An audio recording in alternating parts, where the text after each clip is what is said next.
कोविड-19 के नियंत्रण हेतु जिला पंचायत सीईओ कटनी द्वारा बताए गए मध्य प्रदेश शासन के कुछ सुझाव एवं महोदय जी, जैसे कि आप योजनाएं जानते हैं आज कोरोना को लेकर विश्व में कितनी भयानक स्थिति है।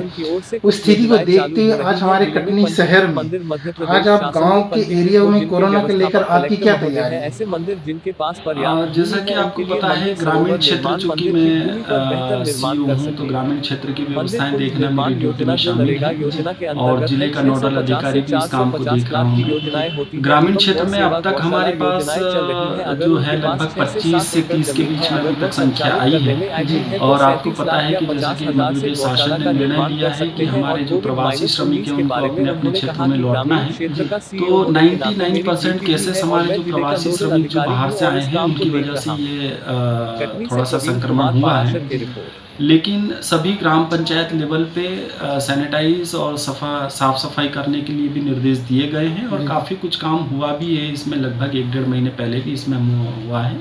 हमने NRLM के माध्यम से लगभग अब तक 3.5 लाख से ज़्यादा मास्क जो है हमारे जितने भी प्रवासी श्रमिक हैं, जितने ज़रूरतमंद हैं और जितने भी और हम बांट सकते हैं उसके लिए लगातार प्रयास कर रहे हैं। तो लगभग हमारा 35 लाख रुपया हमने केवल SHG ग्रुप के लगभग 60 से 65 ऐसे ग्रुप हमने आइडेंटिफाई किए थे और 300 के लगभग इसमें महिलाएं शामिल हैं। तो इन्हीं के माध्यम से हमने किया है। हमारे यहाँ आज की तारीख में मुझे अच्छी तरीके से पता है कि एक भी मास्क हमने कहीं बाहर से मार्केट से नहीं खरीदा है। सारे मास्क हमारे SHG ग्रुप के माध्यम से बना रहे हैं, जैसा कि सरकार ने 10 रुपये का उनका रेट फिक्स किया है। दूसरी बात, हमने 10,000 लीटर से ज़्यादा जो हैंड सैनिटाइजेशन की जो चीज़ें थी वो भी हमने SHG ग्रुप के माध्यम से ही लिया है। उसमें भी हमने सीधे मार्केट से कोई चीज़ नहीं खरीदी है। इसके साथ साथ ग्राम पंचायतों में चूँकि साफ़ सफाई वगैरह के लिए 7.5% की राशि होती है, उससे साफ़ सफाई के निर्देश भी दिए गए हैं। DD पाउडर या चूना या इसका भी छिड़काव किया गया है।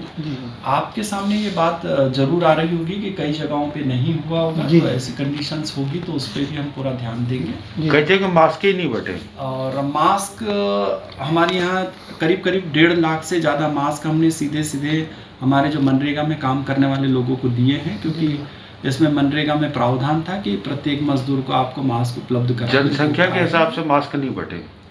देखिए 100% मास्क बांटने का ना तो हमारा कोई टारगेट था ना लक्ष्य है, लेकिन यह है कि जो गरीब पर्सन है, जो जरूरतमंद आदमी है, उसको जरूर दिया जाए। तो हमने लगभग 3.5 लाख लोगों को अब तक मास्क का वितरण किया है। ये आपको फिर बता दूं कि प्रदेश में हम लोग ये मान के चलिए कि 4-5वें नंबर पे हैं इतनी तादाद में बांटने वाले जिले। जी महोदय जी, जैसे कि आपको पता है कि गांव में जागरूकता अभी उतनी है नहीं है लोग, तो जागरूकता के लिए अपन क्या अभियान चलाएं? देखिए गांव में हमारे जो लगभग 800 के आसपास से स्वच्छाग्रही हैं, उनको ये काम दिया गया है SBM भारत के तहत कि वो जाएं और लोगों को डोर टू डोर बताएं।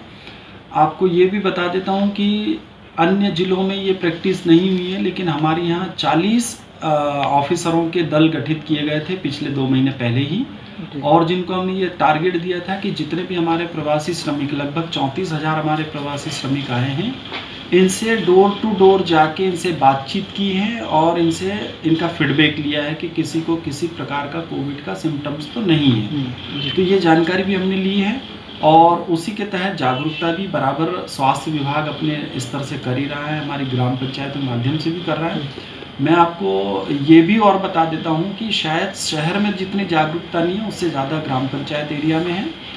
कई ग्राम पंचायतों में आपको मैं बिल्कुल बता सकता हूँ कि ग्रामीणों ने इतनी जागरूकता ली है कि अपने जो इनकमिंग और आउटगोइंग जो रास्ते थे उनको बैरिकेड किया है। रोडों पे भी उन्होंने कोविड से सावधानी के लिए बैरिकेड लगाया, लिखा पढ़ी की है, रोडों पे भी पेंटिंग की है। इसके साथ साथ उन्होंने जो लोग नहीं समझ रहे थे उनके खिलाफ दंडात्मक कार्रवाई के तौर पे उन्होंने उनको अपने खेत के जो मकान होते हैं वहाँ पे क्वारंटाइन किया।